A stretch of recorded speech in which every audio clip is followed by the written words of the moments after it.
Hey guys, Jared here. Welcome to this episode of PartyCast. On this round of rapid fire, Erin and I were trying out a new camera and microphone system, and we're trying to shoot an episode at the gym.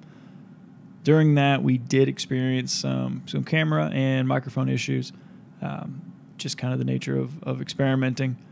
The conversation was a good one, and so I wanted to leave as much of it in there as I could.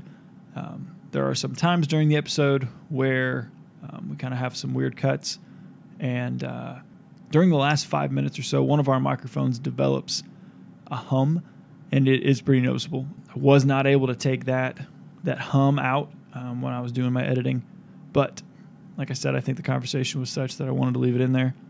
Just wanted to say thank you again for your guys' patience and your guys' loyal subscribing and listening as we're kind of working out some of these kinks. Thankfully, like I said, the issue has been remedied, and it's not going to be something that should affect any upcoming episodes. So without any further rambling from me, here is Rapid Fire Episode 3. Enjoy.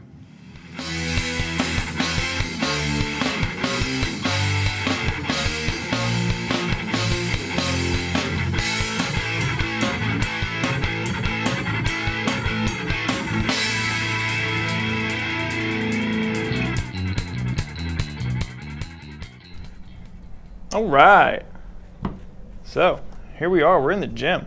We're gonna try recording Rapid Fire 3.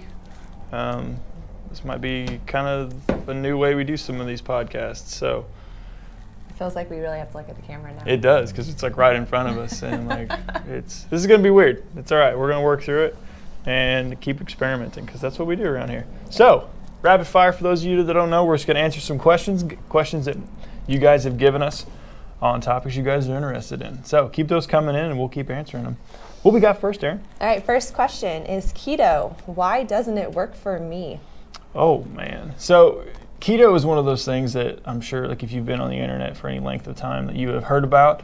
The biggest thing with keto is that, like, first off, none of us are nutritionists, like dietitians. Let's explain really quickly what keto is. And the idea behind keto is that, and basically you eating it's usually a high-fat diet, and the idea is that I'm going to put myself into the metabolic state of ketosis with the intention. So you're using fat for fuel. Right, with the intention of your main energy source being fat.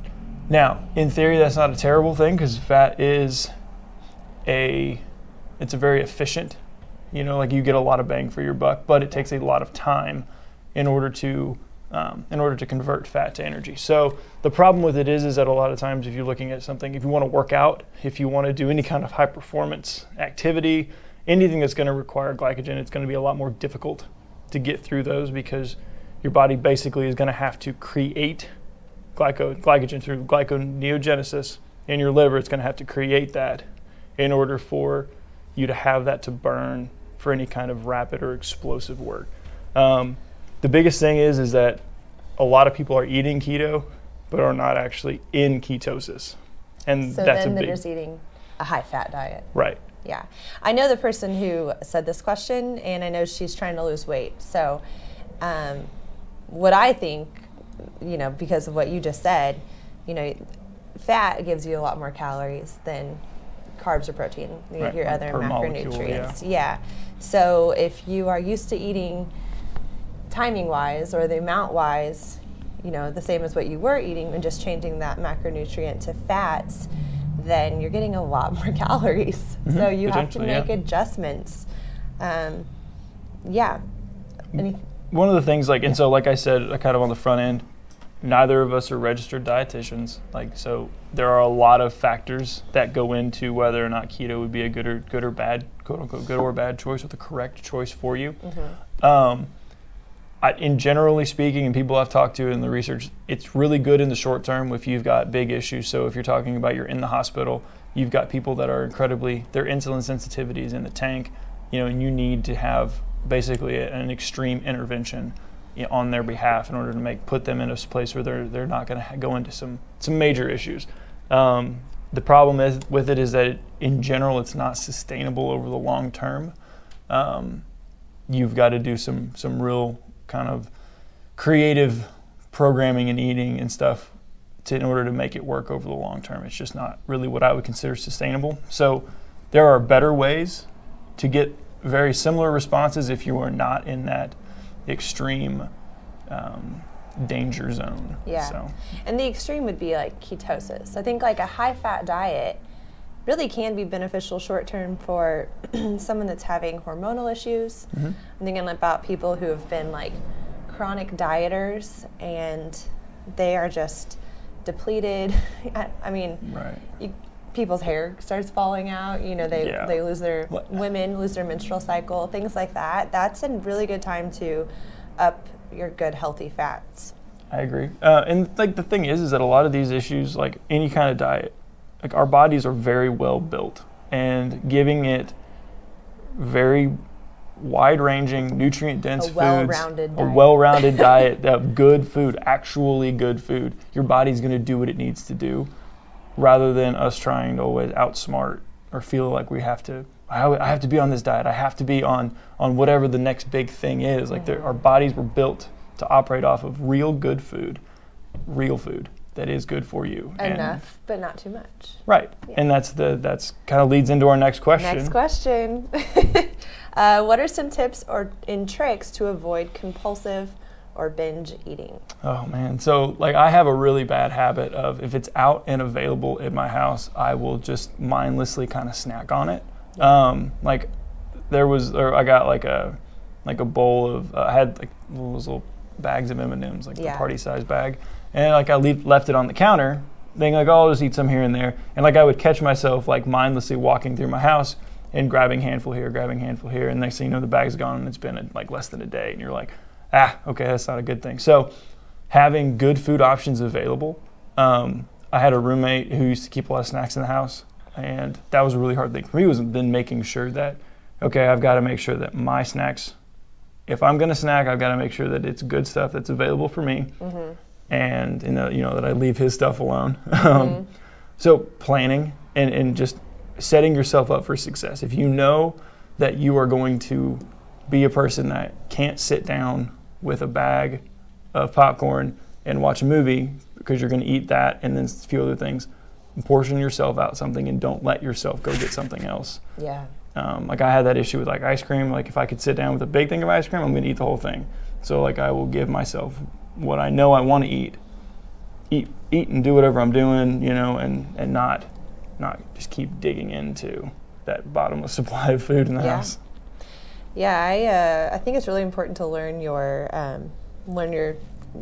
vices, like kind of like what you just said, like if you buy something, if it's going to last or not over a day, and I think it's really important to just know that about yourself. I mean, when I talk to people who deal with this kind of stuff, they know if they've had a really stressful day, they're going to come home and they're going to make terrible choices. And the answer to that is to get this stuff out of your house. I live with other people as well. I don't live alone, so I have to think about them and what they want. But, Little Debbie snack cakes aren't good for a single person in my house. So I'm not going to buy them, I have kids that like to snack because they're kids and they have blood sugar needs and all that. And sorry, you got to pick something from the fridge. That's what I tell them. Like, got to pick something from the fridge. No pantry snack right now. Yeah. So things like that. It's probably something else. If you're feeling the need to snack all the time and you're not hungry, I think it's really important to just take a step back. I like to do like a 10-minute rule. If I'm feeling like snacking, I'll wait 10 minutes and like figure out, am I actually hungry, or is it, am I thirsty? Am I just stressed out? Am I getting ready to bored? Pull my hair out? Yeah, whatever it is. Right. Oh yeah, I will find I get bored. Like I will find myself like, I'm not wanting to deal with whatever's going on, or I'm just thinking about other things, and just eating out of mindlessness. Yeah. So being mindful of every decision I'm making and making sure that, okay, like I'm actually choosing this snack. I'm thinking about every part of what I'm doing, will help, like you said, kind of interrupt that downward spiral. Yeah, definitely being mindful is, shameless plug. I am a certified health coach, and I have been a binge and compulsive eater, so I understand this stuff, and I love to work with people you know, to help them figure that stuff out about themselves. Yeah. And on both fronts, both you and Evan, like you guys Evan offer does nutrition coaching as well. Like there are resources. If you guys have problems with this, if you guys want somebody to talk to, both Erin and Evan, like reach out to them. Like Erin does a really good job of attacking it from a holistic side of things. Like you're not just looking at what food is being eaten, but we're looking at the motivations. You're looking at what's going on in your life that's moving you to make these decisions, and that's a really important thing because it is your emotions. 100%. Yeah, you're dealing with your emotions, and that's a big topic. Yeah. Don't undermine that. No, there is a ton to that. It's not something that is easily dismissed, and it's something that a lot of people do struggle with. Yeah, for sure. Next question. How do you make wise decisions when eating out or eating on the go? This person also put snacks on the go. So in terms of like, let's start with like, we'll take this in two parts. Let's take snacks on the go. So like for me, so I work night shift. Snacks in my car are kind of a need to have them because to stay awake. A, to stay awake, and B, there's not a lot open. Like eating out, like my options are terrible. And so there's no going to a nice sit-down restaurant at 2 o'clock in the morning, and having a decent meal. So when I'm working, I've got to have, trail mix. I like cutting up apples, grapes. I don't usually cut up my grapes, but cutting up apples, oranges, having grapes in my car, in my lunchbox. Like I have a pretty big lunchbox that I bring with me that has all that stuff in it. Mm-hmm. I will try to keep just small portions of good food on hand, so that way if I am tired and I need something to chew on to keep me awake, at least I'm doing that. I'm grabbing apples. I'm grabbing something healthy. I'm not going to the gas station and getting a Snickers bar, and chowing down on that, which I've done because poor planning on my end. So from a snack standpoint, like planning. You're not you. Have a Snickers. Right? Exactly. And I like Twix better, personally. But I know they're terrible for you. My Halloween favorite. But the biggest thing like on snacks is just planning. And I'm sure with you, like you've got kids that you've got to plan snacks for. And I always have snacks. I'm the snack fairy. Just the snack fairy. I always have awesome. a big backpack of snacks, but they're not for me. I mean, I rarely ever, have snacks for myself. And I make my meals a priority, though. I'm like big on we're going to sit down and have lunch. Right. And I'll get up and, leave whatever I'm doing. If I'm hungry and it's lunchtime and I've found a break, I'll do it. It's really important to me. We eat dinner as a family. We usually eat breakfast as like the days we work, it's me and Kyle, but on the weekends it's as a family. So I'm big on meals, but then I always have snacks with me. If you're an adult and you eat 3 meals, I don't know if there is an excuse to always need snacks. Again, I think it's like you're either not eating enough at your meals, you're not eating the right food at your meals, or there's something else going on.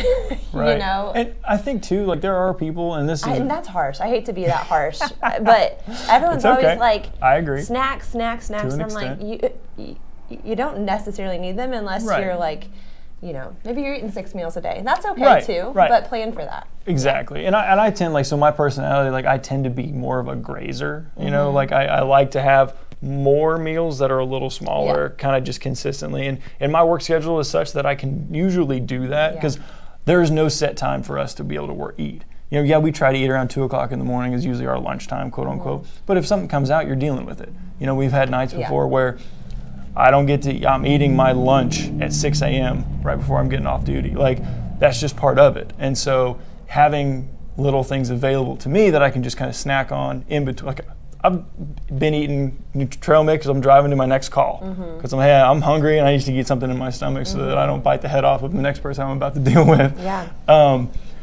So if you are in a job that you are driving a lot, like even my previous job, I was driving even more. I was taking long road trips, and so having some planning was required for me.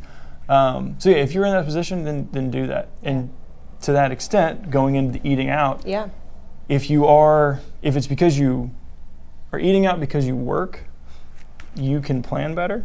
In my opinion, you can bring your lunch. Like those are options, in my opinion. Like it's cheaper. It is. Save yourself some money.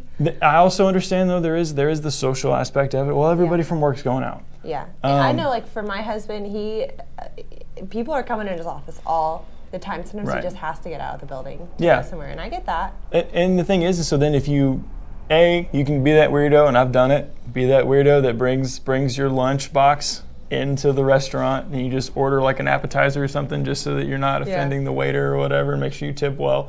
That's usually what I end up doing if we do that. But if you're gonna go out, then try to, if it's for a work thing, try to look around, pick a restaurant in town that is gonna give you the best choices. Okay, what can I pick that's gonna be a good, healthy option, that's gonna be prepared well?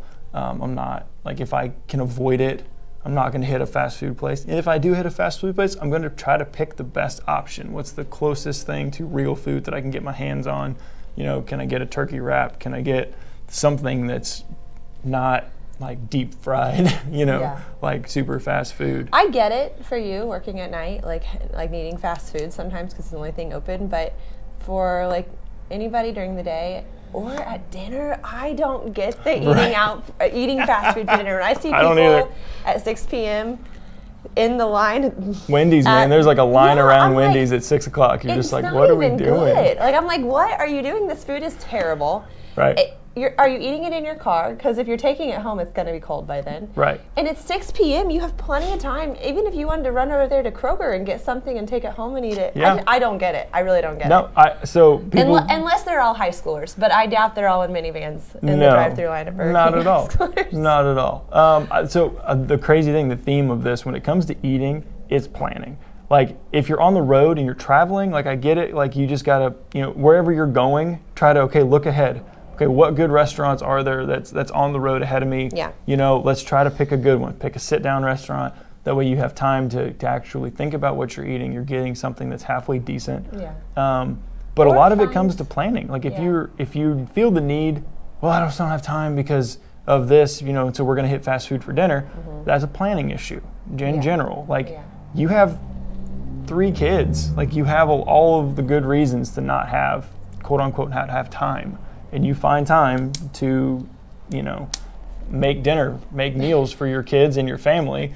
And so there are ways to get around it. And I'm not better than anyone else. Sometimes when it's late, it's like I didn't thaw any meat out. We're opening cans of chicken and making like some kind of casserole. But you planned for it. You had a backup plan if something didn't go right. Yeah. And that's the thing. Like, you can get a meal prep program like that, even because the thing is that those programs that send you food, they're still cheaper than eating out for a meal. Because they teach you so many cool things. Right. I love it. Just get it. If that's what if you really don't have time to go shop, like, there are programs out there that will help with things like that get you good food in your house. Or you can get an Instant Pot. Do you have one of those? Instant Pots. Yep, I've got one. Oh man, I love my crock pot. Like, I love my crock pot. I love my Instant Pot. Like, they help a lot because you can put stuff in there. You can let it go. You can prep it the night before, and it's ready to go when you get up in the morning. Like, okay, options. Let's say you're at a restaurant. Let's say so last night my husband and I went on a date. Woo! Date night. First time since Blake was born. Yeah. She's almost 1.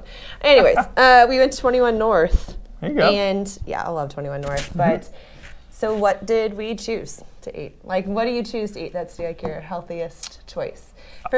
Go ahead. Can I say for me? Yeah, go for it. I did not care because it was a once in a lifetime. It felt like once in a lifetime. It's not really. But I have 3 kids. We're never going on a date again. That is what it felt like. However, I chose what sounded good. It sounded like I'm not gonna. I had to work out this morning right before this, and I don't want to feel like crap. Right. So I chose something middle of the road. I actually chose this black bean quinoa burger. I'm not vegetarian. I love meat. But was it good? It's delicious. That's awesome. But my theory on it was they didn't use any sauce. They put hummus on it. Mm-hmm. They didn't use any kind of sauce. I got like a side of their tomato soup, which is so good.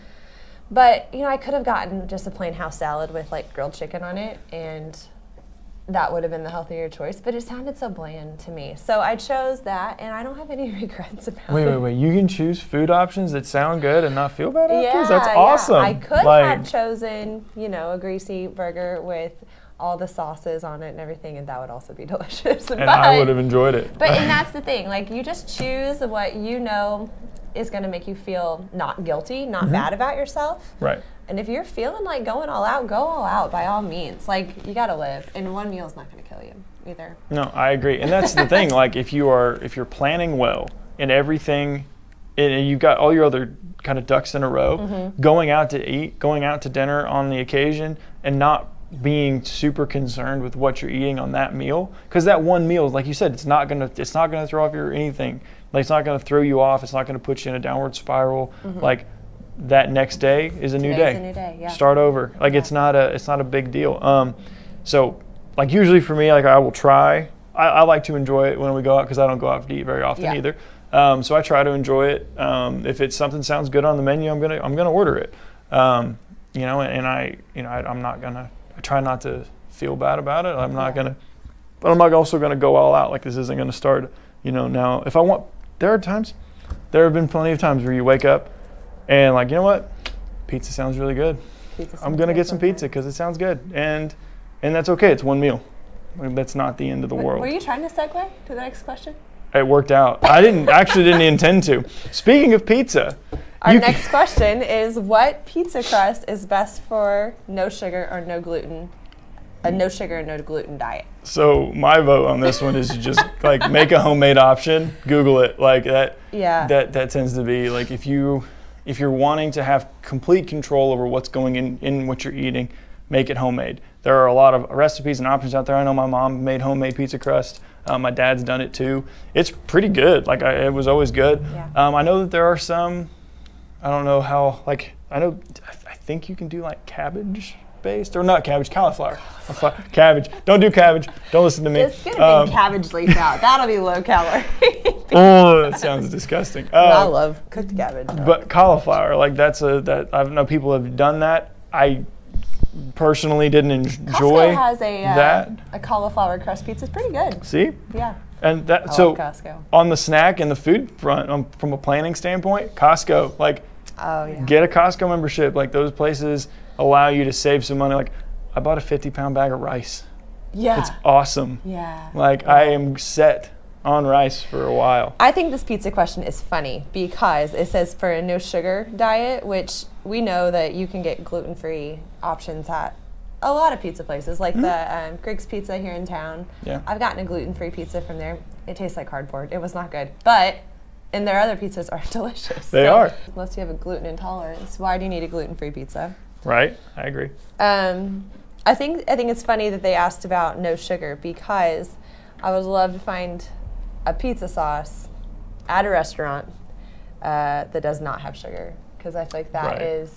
So I used to work at the Willard in Franklin in college, and they would make like the pizza sauce in a 5-gallon bucket, and you should have seen the amount of sugar, white table sugar they'd pour in there. I don't. Doesn't surprise me. Yeah. So that's the thing. Like, I think that at the end of the day, like, if you want something like that, making it yourself, making your own pizza sauce, going it from the ground up, like, I think that would be your best option. Yeah, and you can even buy pizza sauce with no sugar. Just check the ingredients. Right. It's harder to find. It's just like finding pasta sauce without. But also you can make it. You can make it with red wine. You can. It's really good. Okay.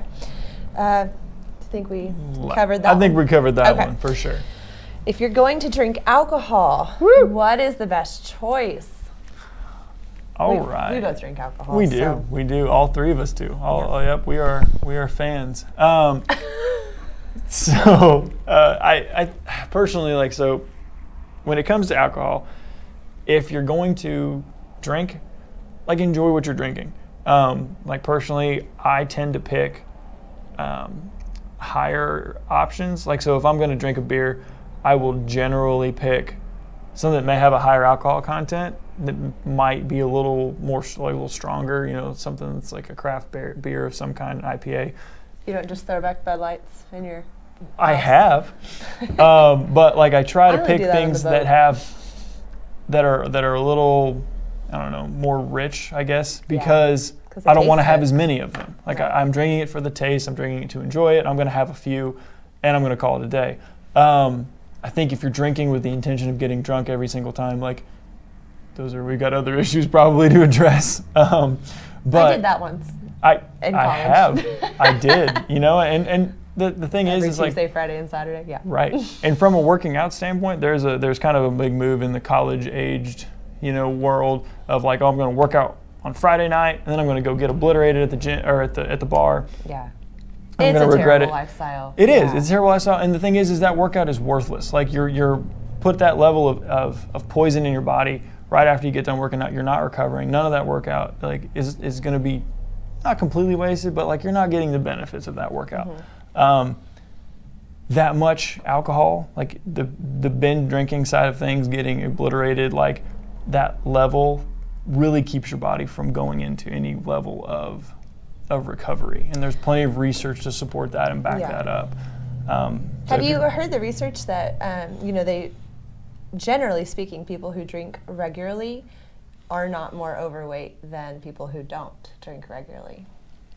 Have you heard that? Like basically those that do drink are like in better shape like those not better shape. Maybe not not better overweight. shape. Not overweight. Yeah. Like I mean that makes sense. Like anything else, if you have it in moderation on a regular basis, it's not going to hurt you. You actually don't store calories from alcohol in the same way you store calories from food. Okay. So that has been proven. I just recently read that research. Is the only reason I know that. Mm-hmm. But what it does do is it impairs fat oxidation. Mm-hmm. So you're not burning fat. Gotcha. When you are under the influence of alcohol. Right. So that means, if you are in a fasted state, for instance, just making this up, like you're not eating. Right. So you're not eating while you're drinking, you're just drinking. You're also not burning fat for energy. Mm-hmm. Or if you have just worked out, you kind of, what's the word I'm looking for? Like you stop that. You're inhibiting? You inhibit that process, mm-hmm. So it's kind of interesting. However, someone said this to me in college, and it's always stuck with me, one of those things that I talked about the last one. She said, it's not the vodka, she wasn't talking about like me specifically, just people in general. It's not the vodka making you fat, it's the Hawaiian punch you're mixing it with.